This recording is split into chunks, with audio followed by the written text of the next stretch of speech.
নমস্কার বন্ধুরা, রসনালয়ে আপনাদের সবাইকে স্বাগত। আমার আজকের রেসিপি হলো শীতের একটা বিশেষ মিষ্টি গাজরের পায়েস।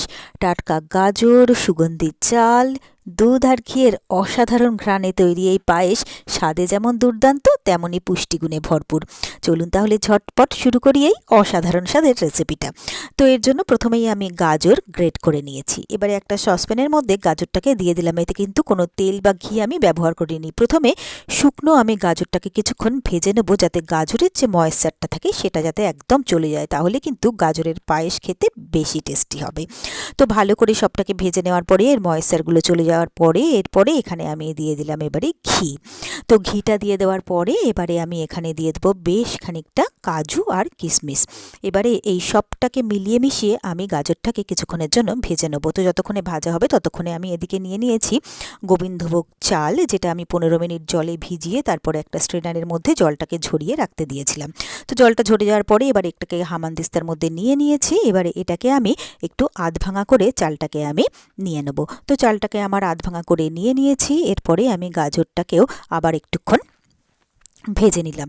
তো এটা আমার ভাজা হয়ে গেছে। এবারে আমি এর মধ্যে দিয়ে দিচ্ছি দুধ। এটা আমি নিয়েছি হোল মিল্ক দুধ, তবে এটাকেও আমি আগে থেকে জাল দিয়ে ঘন করে রেখেছি। তো এখানে আমি দুধটা দিয়ে দিলাম। এরপরে আমি যে চালটাকে আধ ভাঙা করে রেখেছি সেই চালটাও আমি এর মধ্যে দিয়ে দিলাম। তারপরে ভালো করে সবটাকে মিলিয়ে মিশিয়ে নিলাম। তো দুধটা আমার একটু কম লাগছিল, তো আবারও আমি আর একটু দুধ দিয়ে দিলাম। এরপরে এখানে আমি একটা তেজপাতা দিয়ে দিলাম আর দিয়ে দিচ্ছি এখানে 3টে এলাচ। এলাচগুলোকে একটু ফাটিয়ে দিয়েছি। তারপরে সবটাকে ভালো করে মিলিয়ে মিশিয়ে দিয়ে এবারে এটাকে আমি একটুক্ষণ ঢাকা দিয়ে রান্না করে নেব। তবে মাঝে মাঝে ঢাকনাটা খুলে আমি একটু নেড়ে ছেড়ে দেবো, যাতে তলায় ধরে না যায়। এরপরে একটুক্ষণ পরে আমি ঢাকনাটা খুলে নিলাম। আমি নেড়েচেড়ে দেখে নিচ্ছি গাজর বা চাল সবটাই কিন্তু ভালোভাবে সেদ্ধ হয়ে গেছে। এরপরে এখানে আমি স্বাদ মতো দিয়ে দিচ্ছি চিনি। তারপরে এখানে আমি গুঁড়ো চিনি দিয়েছি, সুতরাং এটা গলতেও বেশি সময় লাগবে না। তারপরে সবটাকে ভালো করে মিলিয়ে মিশিয়ে নিয়ে এবারে এটাকে আর একটুক্ষণ রান্না করে নেবো। তবে মাঝে মাঝে এটাকে নাড়তে থাকবো। আর এর থেকে কিন্তু এখনই একটা ভীষণ সুন্দর একটা অ্যারোমা আসছে, আর এটা খেতেও কিন্তু অসাধারণ হয়।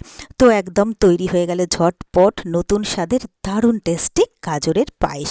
এবারে এটাকে আমি সার্ভিং বলে তুলে নিচ্ছি। এবারে একটু ঠান্ডা করে এটাকে সার্ভ করে দিলেই হবে।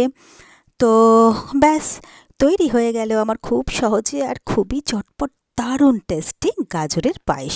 আর আমার এই রেসিপিটা যদি আপনাদেরও ভালো লেগে থাকে তাহলে আপনারাও বাড়িতে ঠিক এইভাবে একবার ট্রাই করে দেখবেন। আমি কথা দিতে পারি আপনাদের সকলেরই ভীষণ ভীষণ ভীষণ ভালো লাগবে। আর আমার রেসিপিগুলো যদি আপনাদের ভালো লেগে থাকে তাহলে প্লিজ আমার ভিডিওগুলোতে লাইক কমেন্টস ও শেয়ার করবেন। আর আমার চ্যানেলটা যদি নতুন চেক করতে থাকেন তাহলে প্লিজ চ্যানেলটাকে সাবস্ক্রাইব করে পাশে থাকা বেল আইকনটা প্রেস করে দেবেন। আর আমার ফেসবুক পেজ আর ইনস্টাগ্রামটাকেও প্লিজ ফলো করে নেবেন।